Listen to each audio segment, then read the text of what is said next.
जय हिंद। इस वीडियो में हम पब्लिक फाइनेंस को शुरू करने वाले हैं। पब्लिक फाइनेंस यानी कि गवर्नमेंट फाइनेंस, जिसमें हमारा आज का जो मेन टॉपिक रहेगा वो रहेगा गवर्नमेंट रिसीट्स। देखिए इसमें हम क्या क्या देखेंगे। हम फर्स्ट टॉपिक हमारा रहेगा गवर्नमेंट रिसीट्स, जिसको हम आज देखेंगे। और सेकंड टॉपिक गवर्नमेंट फाइनेंस में जो रहेगा वो रहेगा गवर्नमेंट एक्सपेंडिचर।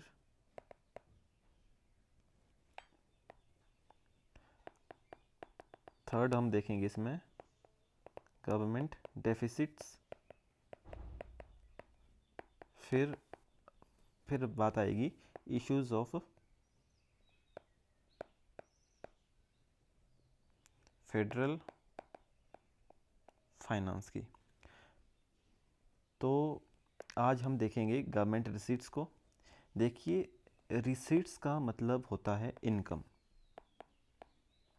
रिसीट्स का मतलब होता है इनकम। तो गवर्नमेंट रिसीट्स का मतलब हुआ सरकार को होने वाली इनकम। गवर्नमेंट को जो इनकम होती है वो गवर्नमेंट रिसीट्स में आएगा।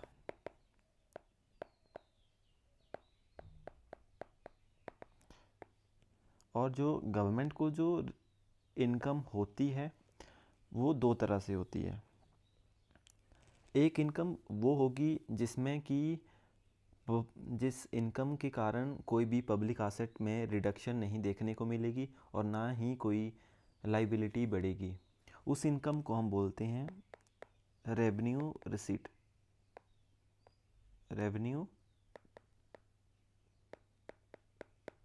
रिसीट्स। और सेकंड टाइप की इनकम वैसे इनकम होती है सरकार को जो कि कुछ बेच के होती है, यानी कि कुछ बेचेंगे तो एसेट जो है कम होगा, या फिर कहीं से पैसा उठाएंगे यानी कि बोरो करेंगे, तो वहाँ अगर हम बोरो करेंगे पैसा तो लाइबिलिटी बढ़ेगी। तो ऐसी इनकम को हम बोलेंगे कैपिटल रिसीट।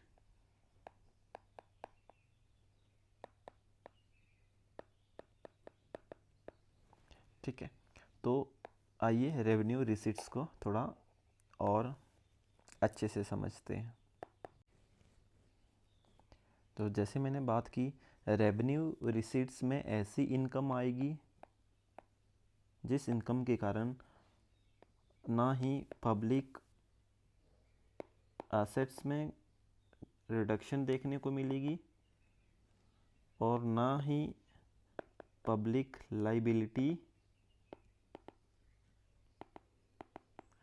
लाइबिलिटीज़ में आपको इंक्रीज देखने को मिलेगा। दोनों ही इसमें नहीं होंगे, रिडक्शन भी नहीं होगी और लाइबिलिटी में भी इंक्रीज देखने को नहीं मिलेगा इस इनकम से। तो इस इनकम को हम बोलेंगे रेवेन्यू रिसीट। इसमें जो इनकम आएगी, एक तो इनकम जो आती है वो आती है टैक्स रेवेन्यू से। टैक्स रेवेन्यू से यानी कि जो इनकम हमारी डायरेक्ट टैक्सेस से होती है, डायरेक्ट टैक्सेस या फिर इनडायरेक्ट टैक्सेस। जो टैक्सेस डायरेक्ट टैक्सेस और इनडायरेक्ट टैक्सेस से गवर्नमेंट को होती है वो रेवेन्यू रिसीट्स में ही काउंट होता है, लेकिन उसके अंडर जो सेक्शन रहेगा वो रहेगा टैक्स रेवेन्यू। टैक्स रेवेन्यू के अंडर डायरेक्ट टैक्सेस और इनडायरेक्ट टैक्सेस वाली इनकम यहाँ पे काउंट होती है। क्योंकि जो टैक्सेस से जो इनकम हुई है उस इनकम से ना कोई पब्लिक एसेट में रिडक्शन हुई है और ना ही कोई पब्लिक लाइबिलिटी उससे बढ़ी है। पब्लिक लाइबिलिटी का मतलब यहाँ पे गवर्नमेंट के ऊपर कोई लाइबिलिटी होना होता है, जो कि टैक्सेस के कारण सरकार के ऊपर कोई लाइबिलिटी थोड़ी ना बढ़ी है क्योंकि जो टैक्सेस होते हैं वो यूनिलेटरल कंपल्सरी यूनिलेटरल पेमेंट्स होती है। टैक्सेस क्या होती हैं? टैक्सेस होते हैं कंपल्सरी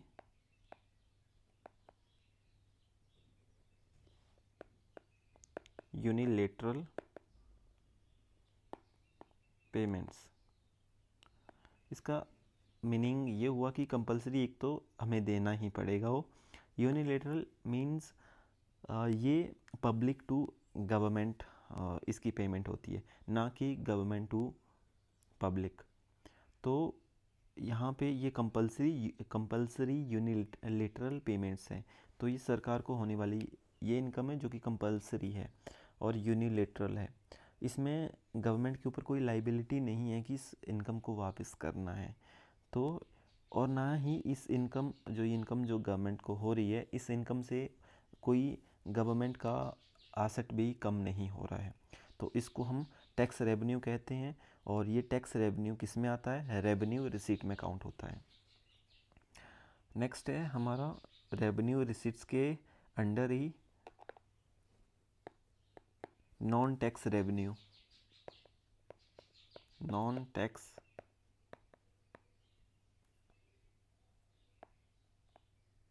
रेवेन्यू रिसीट।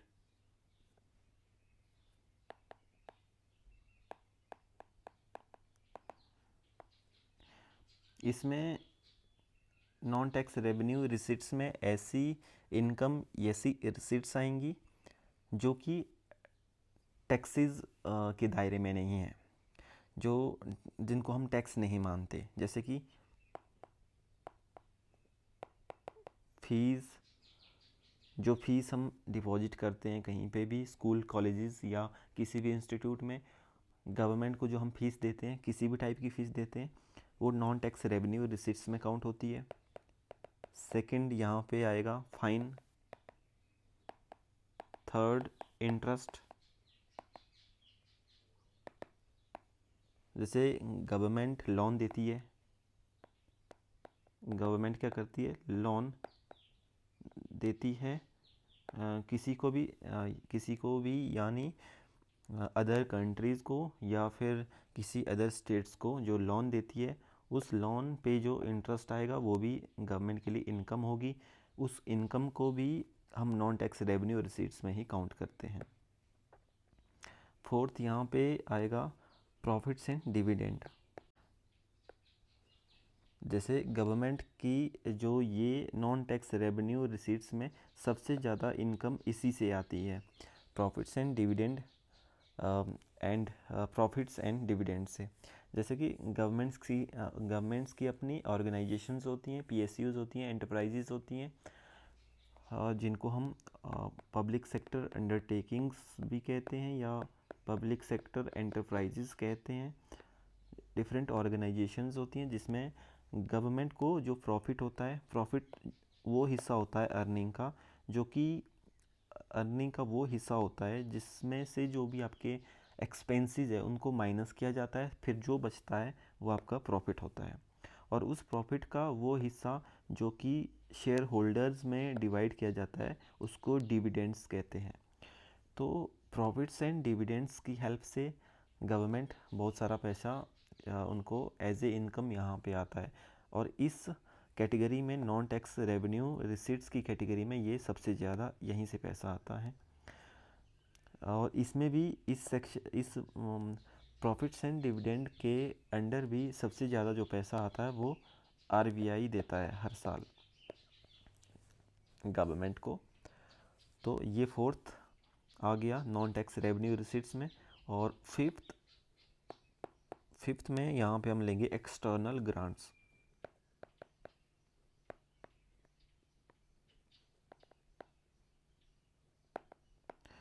जो हमें ग्रांट्स मिलती है, वैसे तो जनरली हम एक्सेप्ट नहीं करते ग्रांट्स। जब भी कोई बाहर की कंट्री हमें किसी सिचुएशन पे, जो कि नेचुरल डिज़ास्टर हो या कोई कैलामिटीज़ हो, कोई ट्रेजेडी हुई हो हमारी कंट्री में, तो उस केस में जो अदर कंट्रीज़ हमें ग्रांट्स देती हैं, जनरली हम एक्सेप्ट नहीं करते। हमारा ये कहना होता है कि हम सक्षम हैं, हम कर सकते हैं अपने आप। लेकिन अगर ग्रांट्स हम एक्सेप्ट करते हैं या कोई कंट्री हमें देती है, तो वो भी नॉन टैक्स रेवेन्यू रिसीट्स में ही काउंट होगी।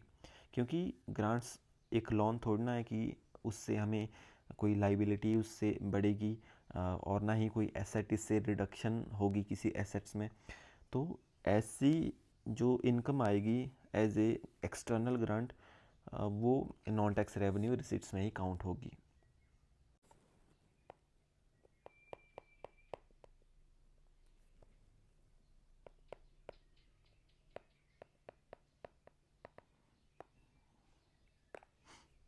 कैपिटल रिसीट्स में वो इनकम आएगी, जैसे कि मैंने बात कर भी ली है, जिससे या तो आपका जो पब्लिक असेट्स है वो कम होंगे या फिर पब्लिक लाइबिलिटीज़ है वो इंक्रीज़ होंगी।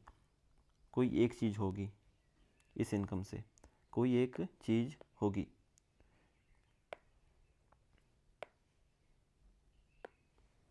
जैसे कि गवर्नमेंट कुछ अपना हिस्सा बेचती है कई बार, जैसे मैंने अभी बात की थी पीएससीज़ की, जिसमें गवर्नमेंट का शेयर्स होता है, जिसे इक्विटी भी कहते हैं।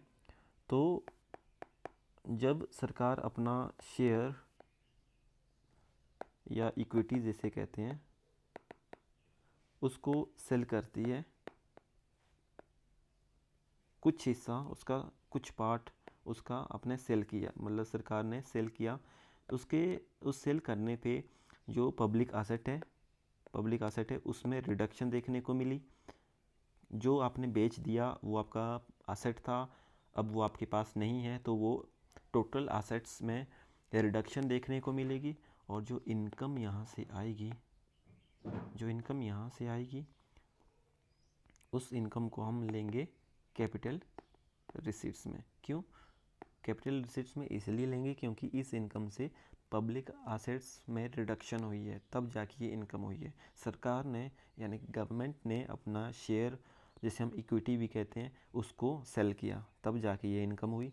तो इसको हम बोलेंगे डिसइन्वेस्टमेंट, क्योंकि जो उसमें शेयर सरकार का था, यानी कि जो इन्वेस्टमेंट सरकार की थी उसको उन्होंने डिसइन्वेस्ट किया, तो इसको हम क्या बोलेंगे, डिसइन्वेस्टमेंट।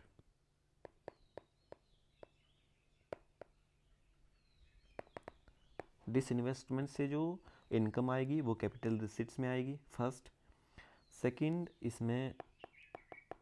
सेकंड इसमें आएगा recovery of loans. Recovery of loans, जैसे मैंने बात की कि गवर्नमेंट लोन्स भी देती है।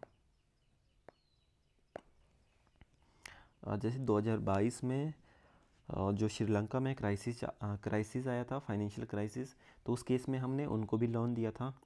आई थिंक $1 बिलियन के आसपास हमने उनको एड की थी। तो वो कंसेशनल लोन था, उसमें तो हमने रिड्यूस्ड रेट में इंटरेस्ट लिया था, बहुत ही कम इंटरेस्ट रेट उसमें रखा था। तो जब हम किसी दूसरी कंट्री को लोन देते हैं तो उससे जो इंटरेस्ट आता है, एक तो हमें वो मिलता है, दूसरा साथ में कि जब जो ये लोन है ना, इस लोन को कंसिडर किया जाता है एसेट। जो लोन हम देते हैं, यानी कि हमारी सरकार जब किसी अदर कंट्रीज़ को लोन देती है तो वो लोन एज ए असेट्स में काउंट होगा। अगर जितना ज़्यादा हम लोन देंगे उतना ज़्यादा हमारा जो एसेट्स है वो इंक्रीज़ होंगे। लेकिन जब ये लोन वापस हमें दिया जाएगा, जब ये लोन पूरा हमें रिकवर किया जाएगा, तो जो हमारे असेट्स हैं उसमें क्या होगा, डिक्रीज देखने को मिलेगा। ठीक है जी। क्यों? क्योंकि लोन्स को हमने असेट्स की कैटेगरी में रखा था, यानी कि लोन को हमने एसेट माना था। अब वो लोन वापस दे दिया है, तो अब हमारे असेट्स में रिडक्शन हुई, और जो यहाँ से इनकम हुई उस इनकम को हमने कैपिटल रिसीट्स में काउंट किया। ठीक है। सेकंड होगी रिकवरी ऑफ लोन्स, यहाँ से जो इनकम होती है वो कैपिटल रिसीट्स में आएगी। थर्ड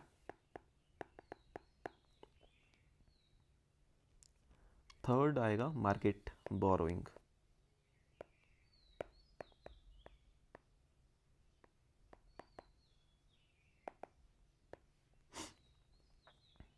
मार्केट बोरोइंग्स का मतलब यहाँ पे मार्केट से पैसा उठाना है, कौन उठाएगा? गवर्नमेंट उठाती है, पैसा उठाती है। क्यों? क्योंकि देखिए, गवर्नमेंट्स को भी पैसे की ज़रूरत पड़ती है, हर साल पड़ती है। जैसे कि गवर्नमेंट्स जो फाइनेंशियल बजट में वादे करती है कि हमने इतना एक्सपेंडिचर करना है, बट एक्सपेंडिचर ज़्यादा होता है वहाँ पे, और जो हमारी इनकम है वो कम होती है। तो जो गैप है उसको कैसे फुलफ़िल करें? एक्सपेंडिचर और इनकम के बीच का जो गैप है उसको फुलफ़िल करने के लिए हमें पैसा उठाना पड़ेगा कहीं से। तो उस गैप को हम बोलते हैं फिस्कल डेफिसिट, हम उसको बोलते हैं फिस्कल डेफिसिट। वही फिस्कल डेफिसिट डिसाइड करता है कि हमने कितना पैसा बोरो करना है, तो उसको हम बोरोइंग कहेंगे। तो ये बोरोइंग दो तरह से हो सकती है, एक होगी इंटरनल मार्केट से,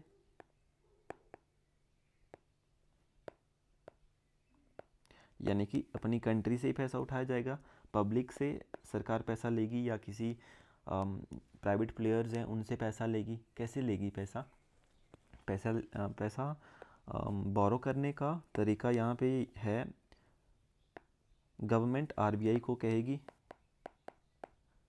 कि बॉन्ड्स इशू करो, सिक्योरिटीज़ जिसको बोलते हैं, सिक्योरिटीज़ को इशू किया जाएगा।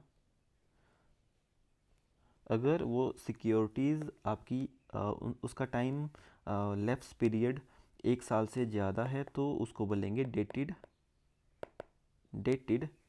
Government security.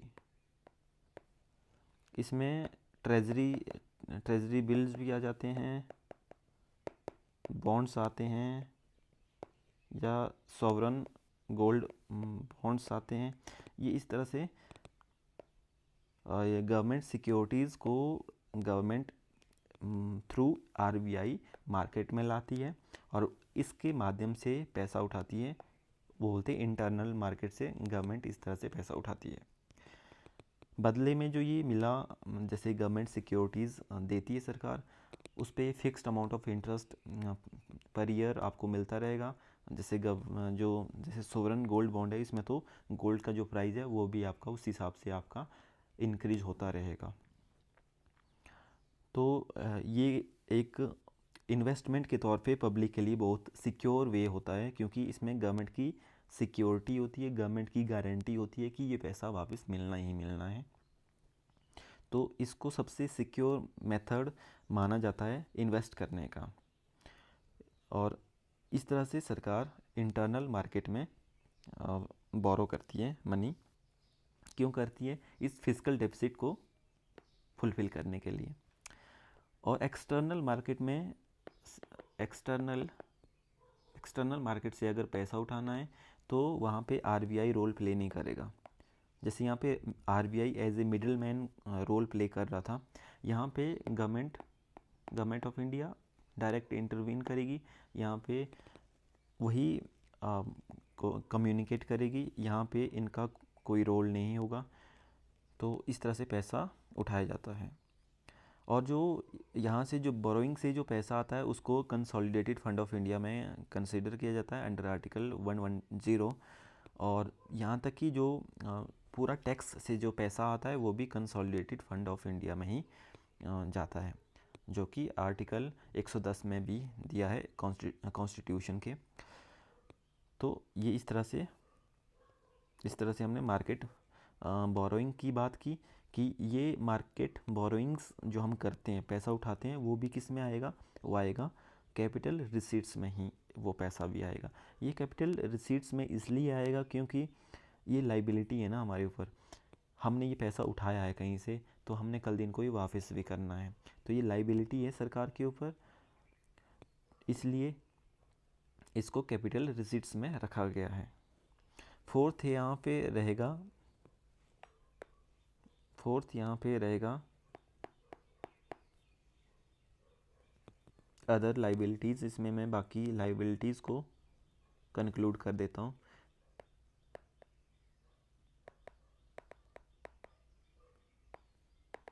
जैसे कि पब्लिक अकाउंट फंड होते हैं,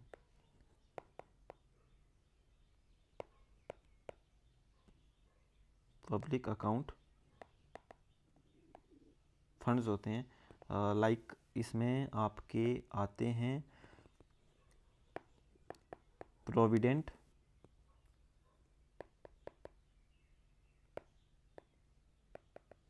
फंड्स, डिपॉजिट्स, या फिर नेशनल सेविंग सर्टिफिकेट्स,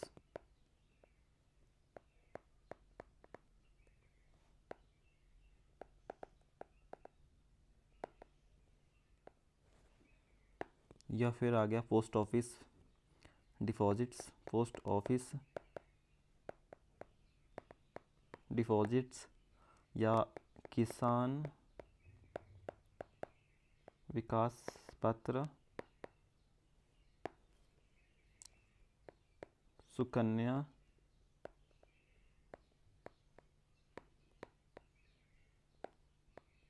समृद्धि योजना,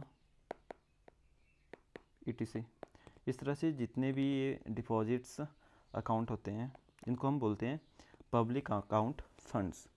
इसमें जितना भी पैसा होता है उस पे सरकार की गारंटी होती है कि वो पूरा का पूरा पैसा सरकार को वापस देना है। जो भी पैसा पब्लिक का यहाँ पे है वो गवर्नमेंट के पास है, गवर्नमेंट उस पैसे को यूज़ कर रही है, किसी को लोन दे रही है, उस लोन से इंटरेस्ट कमा रही है, उस पैसे को मार्केट में सर्कुलेट कर रही है, लेकिन उस पैसे को वापस भी तो सरकार को करना है। तो इन पब्लिक अकाउंट फंड्स में जो जितना भी पैसा है पब्लिक का उसको वापस भी करना है, तो ये गवर्नमेंट के ऊपर लाइबिलिटी है। तो इसको हमने अदर लाइबिलिटीज़ में डाल दिया है। Other liabilities in public account funds के रूप में है जिसको गवर्नमेंट को वापस करना है, क्योंकि जो बैंक अकाउंट्स होते हैं ना, जो PSBs बैंक्स होते हैं, पब्लिक सेक्टर बैंक्स होते हैं, उसमें गवर्नमेंट की जो गारंटी होती है वो 5 लाख तक की होती है। अगर बैंकरप्सी होती है, किसी कारण से बैंक डूब जाता है, तो वहाँ पे आपका कितना ही पैसा क्यों ना हो बट आपको मिलेगा सिर्फ 5 लाख। तो 5 लाख तक की गारंटी वहाँ पे होती है, जबकि पब्लिक अकाउंट फंड्स में आपको पूरा का पूरा पैसा वापस देना होता है सरकार को, क्योंकि इसमें पूरे पैसे पे सरकार की गारंटी होती है। चाहे देश का कोई भी हाल हो तो ये आपको देना पड़ेगा। ठीक है, तो ये आपकी अदर लाइबिलिटीज़ में आ जाएगा ये इनकम। अदर लाइबिलिटीज़ और मार्केट बोरोइंग्स, डिसइन्वेस्टमेंट और रिकवरी ऑफ लोन्स, इसके कारण जो भी इनकम होगी वो कैपिटल रिसीट्स में आएगी, क्योंकि इन इनकम से या तो पब्लिक एसेट कम हो रहा है या लाइबिलिटी बढ़ रही है। जैसे कि फर्स्ट के दो देखेंगे आप, डिसइन्वेस्टमेंट और रिकवरी ऑफ लोन्स, इसमें कोई लाइबिलिटीज़ नहीं बढ़ रही है सरकार की, इसमें सिर्फ जो एसेट है वो कम हो रहा है। तो इन दोनों को मिला के हम बोलते हैं, डिसइन्वेस्टमेंट और रिकवरी ऑफ लोन को मिला के इन दोनों को बोलते हैं NDCR, non debt capital receipt, क्योंकि इसमें कोई लाइबिलिटी नहीं है सरकार की। देखो, डिसइन्वेस्टमेंट में गवर्नमेंट ने अपना शेयर यानी कि इक्विटी को बेचा तो उसे असेट कम हुआ, ना कि कोई लाइबिलिटी बढ़ी उससे। रिकवरी ऑफ लोन्स, जो कि लोन दिया था, जो असेट हमने कंसिडर किया था वो वापस हमें मिला, तो हमारा असेट कम हुआ, ना कोई लाइबिलिटी बढ़ी है। तो इनको हम बोलते हैं नॉन डेट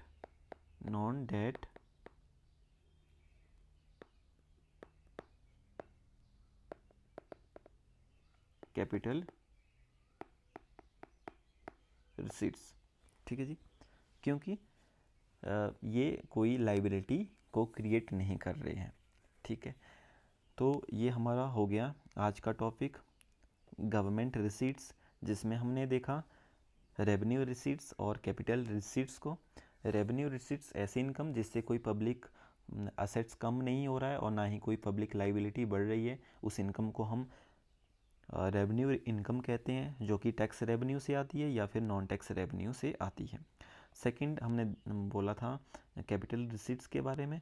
कैपिटल रिसीट्स वही रिसीट्स होती है जिसमें जो इनकम होती है वो किसी पब्लिक असेट्स के कम होने पे होती है, या फिर कोई लाइबिलिटी हमने अपनी यानी कि सरकार ने अपनी कोई लाइबिलिटी इंक्रीज की है तब जाके वो इनकम हुई है, तो उसको कैपिटल रिसीट्स में काउंट करेंगे।